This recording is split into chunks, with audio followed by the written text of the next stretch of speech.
Good morning all of you. BA third year economics और paper third और third paper में ये chapter पहला ही है। इसके पहले हम लोगों ने पढ़ा है आर्थिक विचारों का इतिहास, उसकी अर्थ, उसका परिभाषा और आर्थिक विचारों के इतिहास का अर्थशास्त्र के विद्यार्थी के लिए क्या महत्व है, अर्थशास्त्र में क्यों हम आर्थिक विचारों के इतिहासों का अध्ययन करें। इस तथ्य को भी हम लोगों ने पहले प्रश्न में समझ लिया था और आज हमारे सामने तीन परिभाषाएं हैं। कौन कौन सी हैं? तो आर्थिक इतिहास, इकोनॉमिक हिस्ट्री। तो ये इकोनॉमिक हिस्ट्री क्या है? और दूसरा है हमारे सामने अर्थशास्त्र का इतिहास, हिस्ट्री ऑफ इकोनॉमिक्स। और तीसरा है आर्थिक विचारों का इतिहास। अब इन तीनों में क्या अंतर है और इन तीनों का क्यों हमें अध्ययन करना चाहिए, ये महत्वपूर्ण है। तो चूंकि हम जानते हैं कि जैसे मानव का जन्म हुआ, प्रारंभिक आर्किक युग में हम इस तथ्य की व्याख्या करते हैं, चूंकि मानव का जन्म होता है तो पेट उसके साथ लगा हुआ होता है। इस कारण से भूख उसके जन्म के साथ ही उत्पन्न हो जाती है और भूख आर्थिक क्रियाओं को जन्म देती है। उपभोग आर्थिक क्रियाओं को प्रारंभ करता है। इसी कारण से अर्थशास्त्र में उपभोग को आदि व अंत कहा गया है। क्यों? क्योंकि उपभोग की इच्छा से ही आर्थिक गतिविधियां प्रारंभ होती हैं। अब वो उत्पादन के रूप में हमारे सामने, उत्पादन से उपभोग, चूंकि उपभोग की संतुष्टि उत्पादित वस्तु के द्वारा ही होनी है। फिर उसके बाद यदि उपभोग से कुछ वस्तु बच गई तो या तो उनको हम नष्ट कर दें या जो लागत लगी है उस लागत को निकालने के लिए उसका विनिमय करें। तो फिर एक समस्या जन्म ले लेती है, विनिमय की समस्या। फिर वो विनिमय की समस्याएं से ये प्रारंभ हो जाता है कि जो विनिमय की जा रही है वस्तु, उस वस्तु का मूल्य क्या हो, उस वस्तु के मूल्य के निर्धारण की क्या प्रक्रिया हो, या उस वस्तु के मूल्य निर्धारण का समीकरण क्या हो, अर्थात किस प्रकार से हम उस वस्तु के मूल्य को निर्धारित करें। ये तमाम समस्याएं उत्पन्न हो जाती हैं।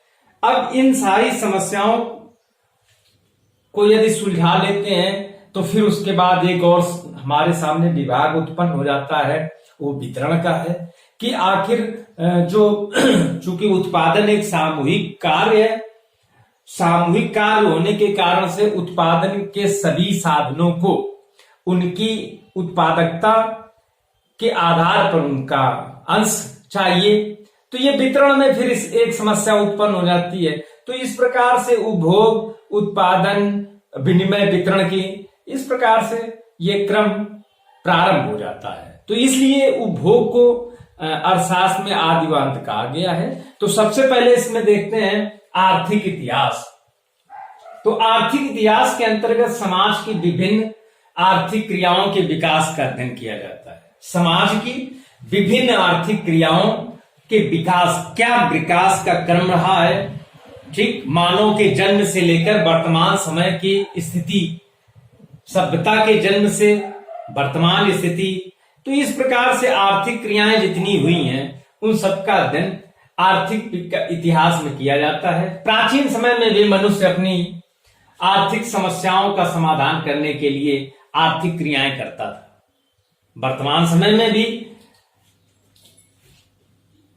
वो आर्थिक क्रियाएं कर रहा है, यद्यपि आर्थिक समस्याओं और आर्थिक क्रियाओं के स्वरूप बदल चुके हैं। मानव के चिंतन में बहुत परिवर्तन हुआ है। कृषि, उद्योग, वाणिज्य, और आगे हम बढ़े तो सेवाएं, यातायात, बैंक आदि संस्थाएं स्थापित हुई। अब इन संस्थाओं की स्थापना हुई है तो आर्थिक और भी जटिलताएं उत्पन्न हुई और आर्थिक जटिलताएं प्रारंभ हुई, आर्थिक समस्याएं जन्मी, नई नई प्रकार की आर्थिक समस्याएं हमारे सामने आती हैं। तो इन सब का अध्ययन हम आर्थिक इतिहास में करते हैं। दूसरा है अर्थशास्त्र का इतिहास। इसके अंतर्गत अर्थ विज्ञान का अध्ययन किया जाता है। अर्थशास्त्र के इतिहास को आर्थिक विश्लेषण का भी इतिहास कहा जाता है। तो अर्थशास्त्र के इतिहास का विकास क्रमिक रूप से हुआ है और क्रमिक विकास में जिन जिन आर्थिक सिद्धांतों और विधियों की खोज की गई है उन सबका अध्ययन हम अर्थशास्त्र के इतिहास में करते हैं। तीसरा जो हमारे